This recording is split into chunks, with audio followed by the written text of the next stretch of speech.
Disney's Cinderella.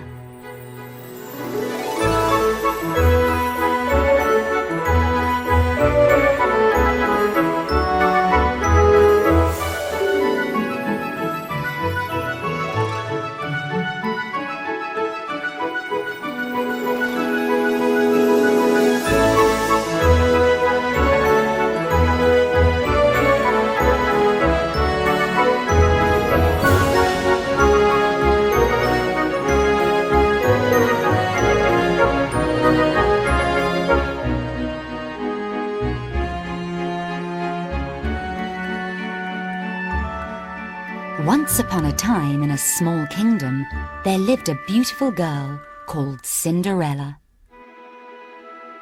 Her mother had died when she was very young, and so Cinderella lived alone with her father. She loved her father dearly, but he knew that his daughter needed a mother, so he married again.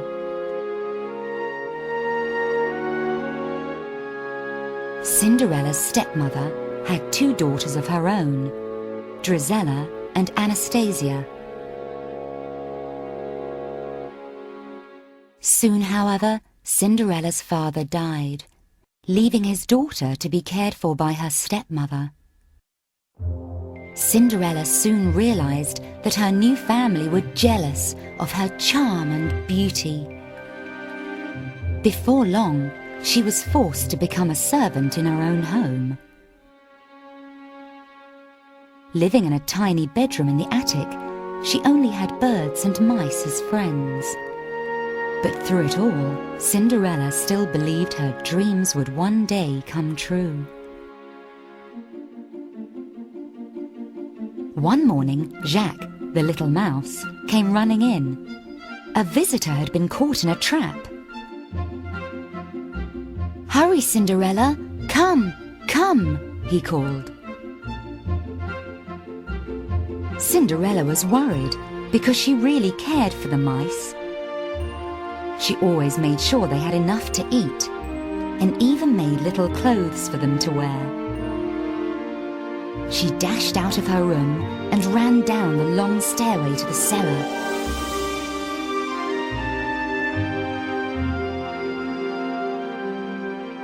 When Cinderella reached the trap, she found a plump little mouse caught inside.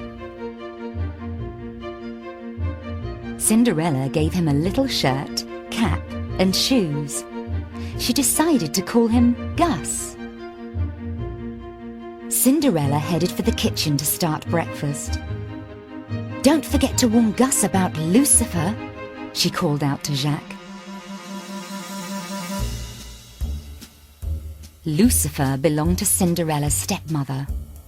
He was a sly and lazy cat, and all the other animals hated him, especially Bruno the dog.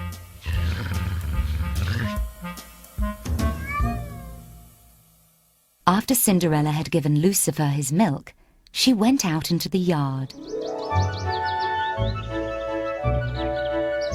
"It's breakfast time, everybody," Cinderella called sweetly. The chickens gathered around Cinderella as she tossed them corn to eat. Major the horse watched happily from the barn. The mice were invited too, but first they had to get past Lucifer. Bravely, Jacques tiptoed silently up behind the nasty cat. With one swift kick, Jacques knocked the cat's paw out from under him and splat! Lucifer's face fell right into his bowl of milk. Now the mice had time to scurry past Lucifer and out into the yard. But Gus was so busy gathering food, he didn't notice Lucifer creep up on him until it was too late. At the last minute, Gus managed to escape and scamper up the kitchen table to hide under a teacup.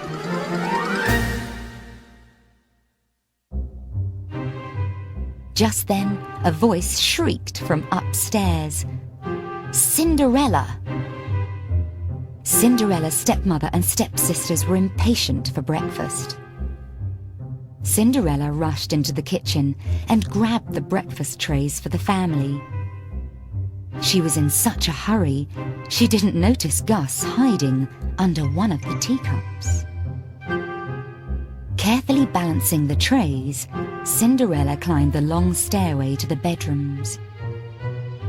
As she reached the top of the staircase, she heard a familiar screech.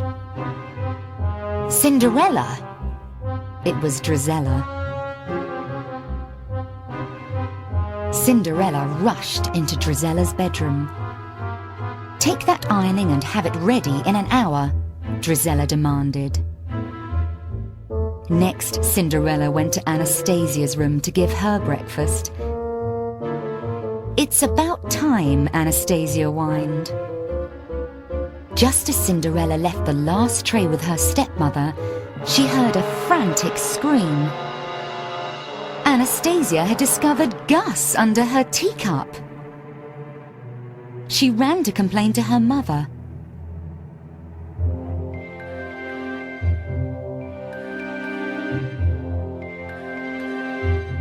"Come here," Cinderella's stepmother ordered from the dark shadows of her bed.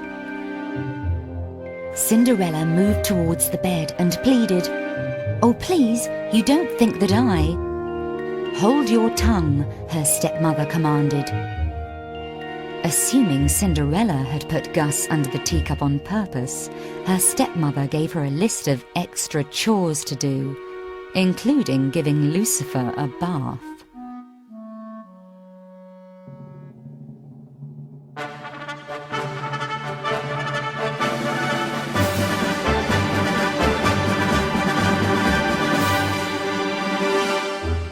Meanwhile, at the royal palace, the king was discussing his son with the Grand Duke. "It's time he got married," said the king. Then he had an idea. "We'll have a ball," he said, "and invite every young maiden in the land. The prince will surely choose one of them to marry." The invitations were sent out that very day.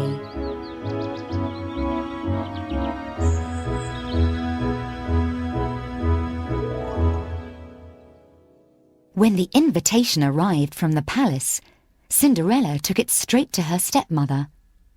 Drizella and Anastasia could hardly contain their excitement. Realizing that she too was invited, Cinderella quickly joined in. Her stepsisters laughed at the idea. But her stepmother said, "I see no reason why you can't go if you get all your work done and find something suitable to wear."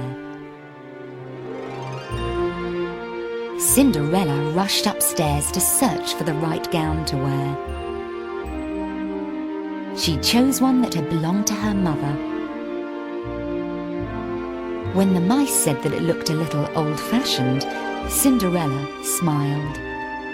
She knew that with a little work, it would be a wonderful new dress. "Cinderella! Cinderella!" her stepsisters and stepmother called out frantically. "Oh, now what do they want?" Cinderella sighed, heading for the door.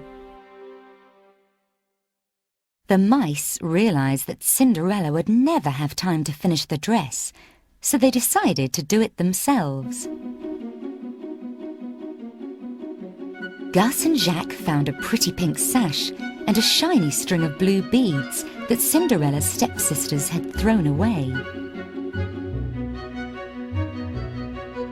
Soon, with a needle and thread, the simple dress was turned into a beautiful gown.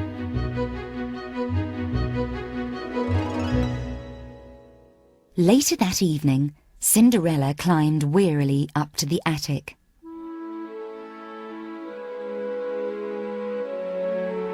Her stepmother and stepsisters had kept her busy right up until it was time to leave for the ball. Now she could only dream about what it would be like to meet the prince.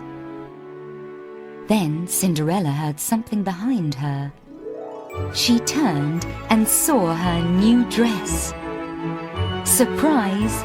called her friends. Cinderella was overwhelmed and thanked her little friends for all their hard work. She dressed quickly and ran down the stairs to join her stepsisters. But when Drizella and Anastasia saw Cinderella, they were filled with jealousy. "Why, you little thief!" screamed Drizella, tearing at the beads around Cinderella's neck. Then Anastasia grabbed the sash. "That's mine!" she shrieked, ripping it from the dress. Soon, Cinderella's beautiful gown was in tatters. Heartbroken, Cinderella ran to the garden in tears. Now her dream would never come true. "There's nothing left to believe in, nothing," she sobbed.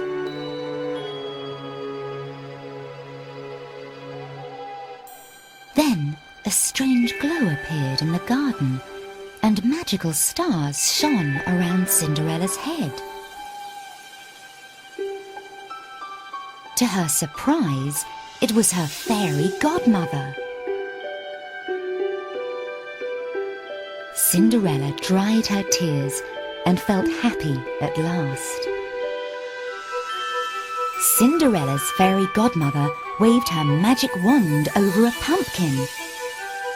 "Bibbidi-bobbidi-boo," she sang, and the pumpkin became a beautiful coach. Then, before they knew it, Gus, Jacques, and 2 of their friends were turned into 4 proud white horses. Major became the coachman, and Bruno was transformed into the footman. With a final wave of her wand, the fairy godmother dressed Cinderella in a magnificent ball gown and sparkling glass slippers. As Cinderella stepped into her carriage, her fairy godmother gave her a warning. "You only have until midnight," she said. "On the last stroke of 12, the spell will be broken."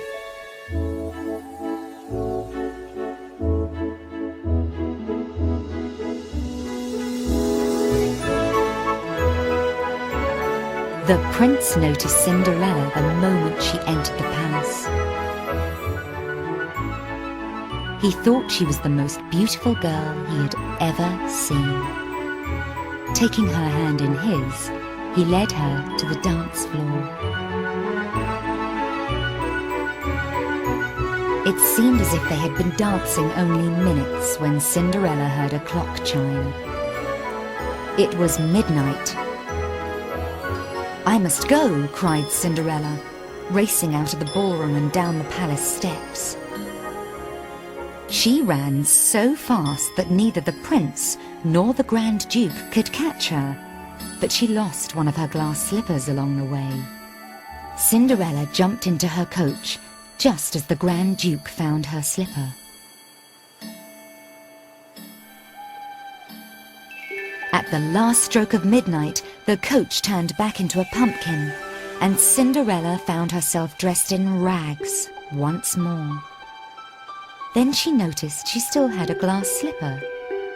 She looked up into the sky with a smile.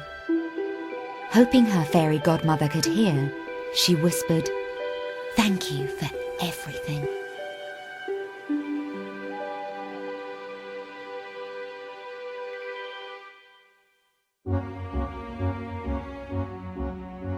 The next day, news spread that the prince was madly in love with the mysterious young woman who had lost her glass slipper. By royal decree, it was decided that the girl whose foot fitted the glass slipper would marry the prince. Cinderella's stepmother was determined that either Drizella or Anastasia would be the prince's bride. She did not want Cinderella to try on the slipper in case it fitted her, so she locked Cinderella in her room just as the Grand Duke and footman arrived at their house.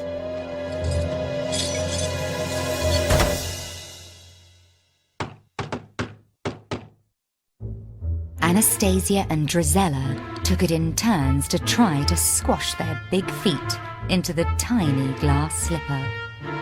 But it was no good. It would just not fit.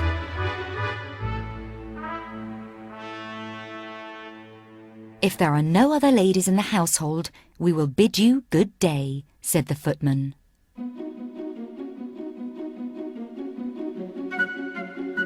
But Jacques and Gus had managed to get the attic key from the stepmother's pocket and free Cinderella from her room. Just as the Grand Duke and footman were about to leave, Cinderella called out from the top of the stairs, Your Grace, please wait. May I try on the slipper?" Cinderella's stepmother demanded that Cinderella not be allowed to try on the glass slipper. The Grand Duke ignored her, but as he approached Cinderella, her stepmother tripped him up with her cane. The slipper flew into the air and shattered on the floor. But Cinderella reached into her pocket and brought out the other glass slipper. The Grand Duke took the slipper and placed it on her foot. It was a perfect fit.